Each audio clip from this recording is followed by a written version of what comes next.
आपके हिसाब से अश्लील क्या होता है, इसकी क्या परिभाषा होगी?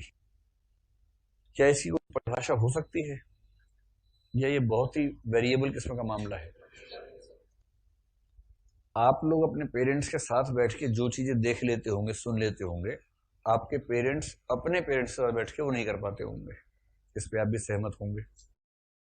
तो अश्लीलता उस जमाने में कुछ और थी, इस जमाने में कुछ और है। हर जमाने में चेंज होती है, और ये केवल जमाने में चेंज होती है कि हर घर में भी अलग अलग मामला रहता है। हर घर में अलग, हर संस्कृति में अलग।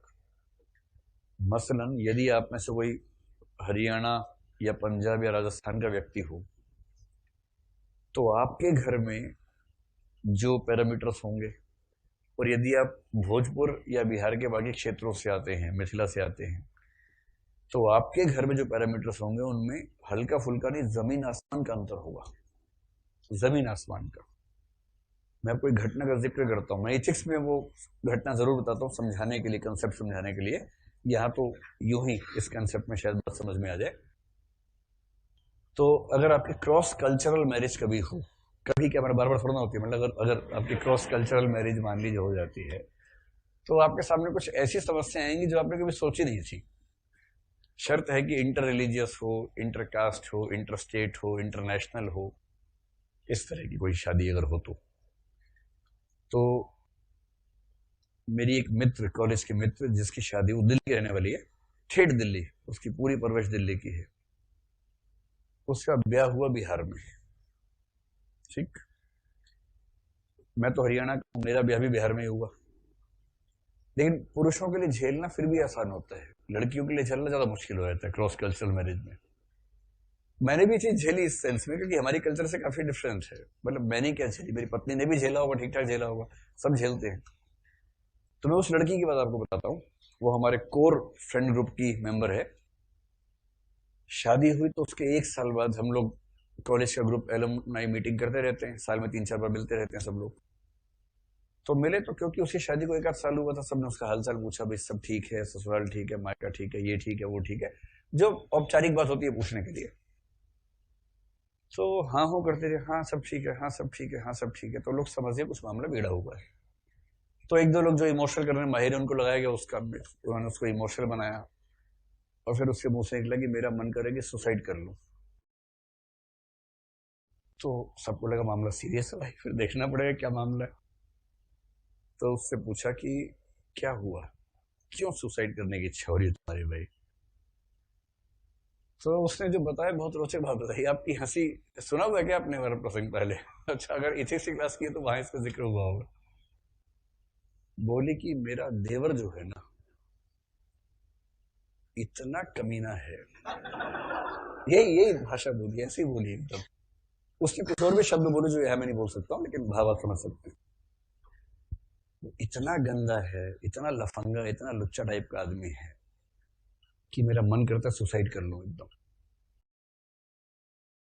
ईव टीजिंग जिंदगी भर में दिल्ली में इतनी नहीं हुई जितनी वहां एक दिन में हो जाती है ससुराल में।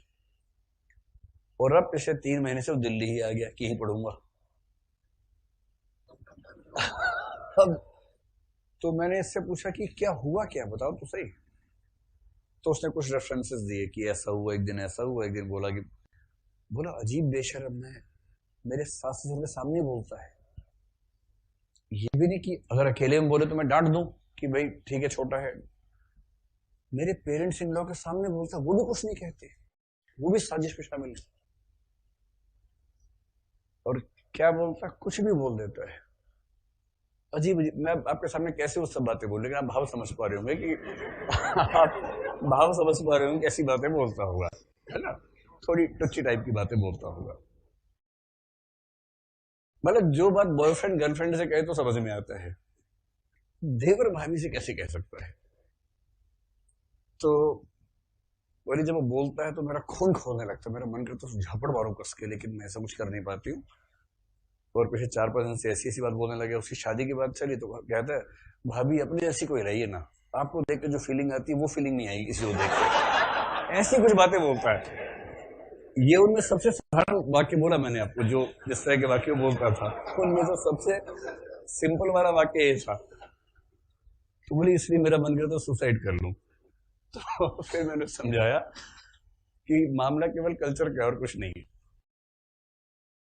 बिहार में जो मिथिला की संस्कृति और भोजपुर की संस्कृति है ना, उसमें खुलापन इतना ज्यादा है कि वहां के घरों में ये सब बातें बहुत सामान्य मानी जाती हैं, इतनी सामान्य मानी जाती हैं।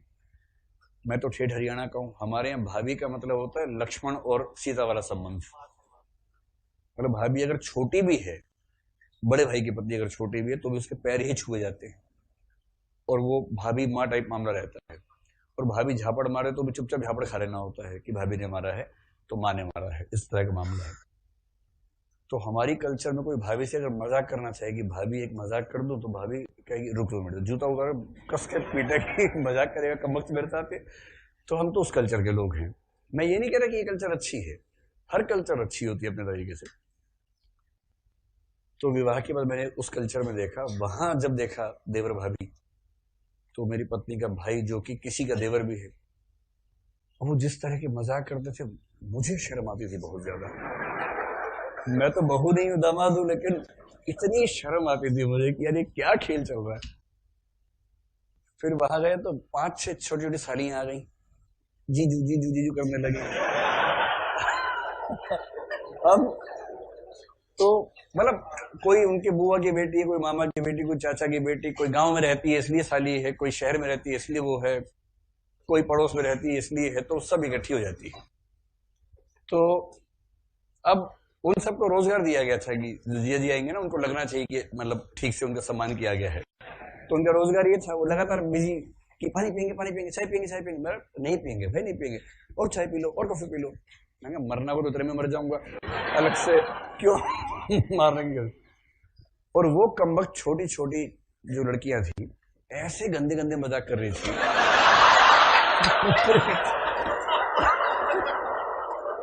इतनी कमबख्त लड़कियां। अब अजीब हाल कि मतलब एडम टीजिंग का एग्जांपल इससे अच्छा नहीं। आपने खूब ईव टीजिंग सुनी होगी, लेकिन एडम टीजिंग कभी हमने सुनी होगी। और मैंने उस दिन फील किया कि मोलेस्टेशन क्या होता है, कि 5-6 छोटी छोटी एकदम गोभी खरबूजे जैसी बच्चियां हैं, अभी ठीक से बोलना नहीं आया है, 10-15 साल के बीच में है, लेकिन ऐसे ऐसे मजाक की बाप रे, सुन के लगे कि कान में शीशा पिघल के गिर जाए, क्या हो जाए ऐसा मजाक। तो मैंने उसको कहा कि देख, तू जिस कल्चर में गई है ना, मैं भी उसी में गया हूं, तो वहां की बड़ी सामान्य बात है। तो यहाँ जो अश्लीलता है, वहां तो वो कॉमन से भी नीचे वाली बात मानी जाती है, वो तो बेसिक है, वो तो वहां का भोजन मंत्र टाइप का होता है, वो तो पूजा पाठ के विधान। यहाँ की गालियां वहां की पूजा पाठ का विधान जैसा मामला है। तो अश्लीलता कोई फिक्स वस्तु नहीं है, वो समय और स्थान के हिसाब से, परंपरा के साथ चेंज होती है, इसलिए बहुत फ्लेक्सिबल है। हाँ, तो किसी खास कल्चर में, किसी खास जनरेशन में, किसी खास समय में अगर कोई लेखक ऐसी बात लिखे जो समाज के लोग, परिवार के लोग साथ में ना सुन सकें, पढ़ सकें, तो कहेंगे अश्लीलता का मामला बनेगा।